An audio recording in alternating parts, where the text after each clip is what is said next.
Bai ausarta dela igela. Laino beltzak hasi ziren zerua betetzen, eta eguzkia desagertu egin zen hodeien atzean. Euria hasi du, esan zuen pozik igelak. Lehen biziko tantak bere azal berdean erortzen hasi ziren. Igelari asko gustatzen zitzaion euria. Euritanten azpian pozez dantzari hasi zen. Euria ari du, prakak blai egin da dauzkat, zioen kantari.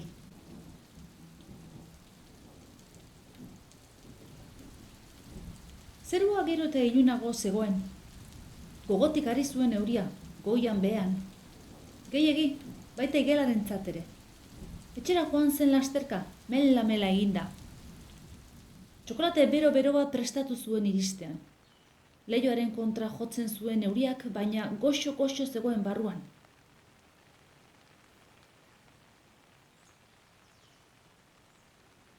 Hiru egun euritan pasa ondoren, igelak kezkatzen hasi zen.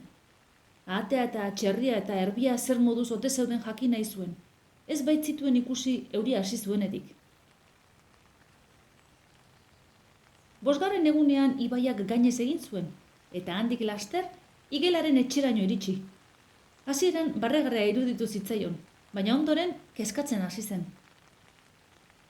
Ahatearen etxeraino joan zen korrika. Hemen ere ura goraino sartuta zegoen. Nondik sortu da ur hau dena? Galdetu zuen ahateak izututa. Ibaia gainezka egin du? Erantzun zuen igelak. Goazen txerriaren etxera. Elkarrekin joan ziren urak hartutako belardietan zehar. Txerria ganbarako leiotik oihuka ari zen. Etxeko gauza guztiak urak harrapatu ditu. Egia zen, mahaiak eta aulkiak uretan igeri zebiltzan gelan zehar. Hankaz gora zegoen dena, eta ezin ziren bertan gelditu. Goazen erbia ikustera, esan zuen igelak. Erbiaren etxeak uharte bat ematen zuen, uraren erdian. Erbia ate ondoan zegoen eta deika hasi zitzaien. Zatozte ona, hemen lehorrean gaude eta... Epel zegoenan barruan. Eskerrak emanez, zuaren aurrean lehortu eta erbiari kontatu zioten nola beren etxeak uholdeak harrapatu zituen. Hemen gelditu behar duzue denok, esan zien erbiak. Derentzako gelak dauzkat eta janari pila bat. Hortaz, denak mahaian eseri ziren, erbiak prestatutako purea jateko prest. Goze handia zuten eta dena jan zuten. Gero patxadan jarri eta afal ondo gozoa pasatu zuten, euria leioen kontra entzuten zutela. Egunetan geratu ziren erbiaren etxean. Zoriontsu zeuden elkarrekin eta kanpoan berriz euria ari zuen, euria beti. Halako batean, azkeneko ogi puska jan behar zutela konturatu ziren. Ez daukagu janari gehiago, esan ziren erbiak serio. Hil egingo gara, inork laguntzen ez badigu, ahateak. Nik ez dut hil nahi, erantsi zuen igelak. Biharamunean, azken ogi apurrak besterik ez ziren gelditzen. Goseak amorratzen zeuden, baina inork ezekien zer egin. Kanpoan atertu zuen, baina oraindik ere oso gora zegoen ura. Badakit, esan zuen bat-batean igelak.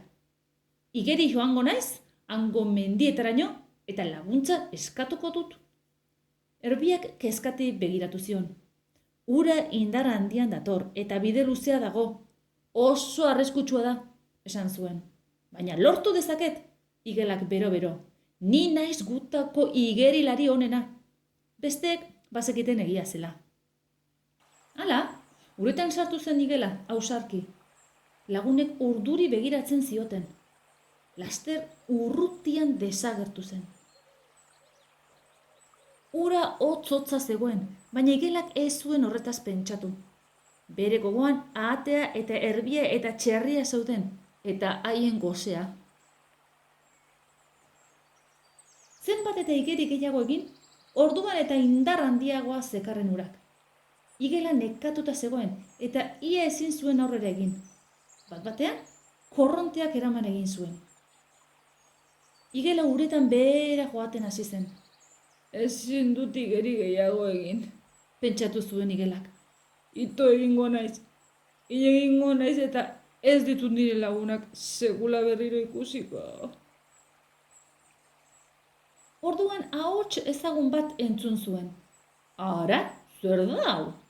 Bi beso indartsuk uretatik altxa eta itsasontzi barruan sartu zuten igela. Bere lagun arratoia zen. Igelak pasatutako guztiak kontatu zizkion arratoiari. Euria, uholdea, gosea eta nola atera zen bera laguntza bila. Ez kezkatu. Esan zion arratoiak. Itsasuntzia janariz betea daukat. Bidaiarako.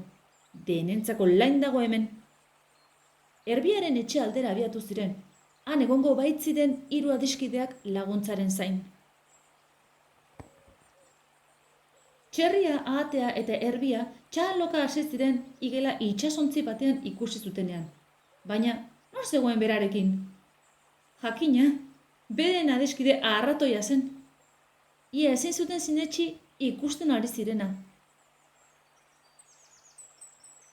Gainera, arratoiak janari ugari zeukan itsasontzian. Ogia, estia, marmelada, gurina, barazkiak, patatak eta beste gauza asko. Arratoia, salbatu egin gaituzu, esan zion erbiak. Ez? Erantzun arratoiak. Igelari eman behar dizkiozu eskerrak. Bera joan da igeri bere bizia arriskatuz ni harrapatu arte. Igelari begira gelditu ziren denak. Pozik eta harro zegoen bera.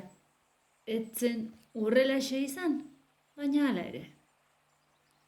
Ordutik aurrera gauzak hobetu egin ziren. Lagunek beren salbamena ospatu zuten eta igela eroi bat izan zen.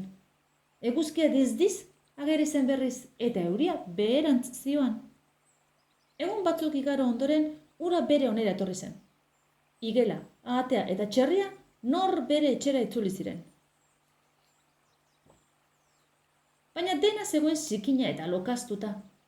Ez dio axola, zan zuen arratoiak, eta honen laguntzarekin gauzak lehen bezalaxe utzi zituzten. Dena dela, ezer ezen izan lehen bezalaxe. Haietako inork ez baitzuen inoiz ahaztuko uholde ikaragarri hura.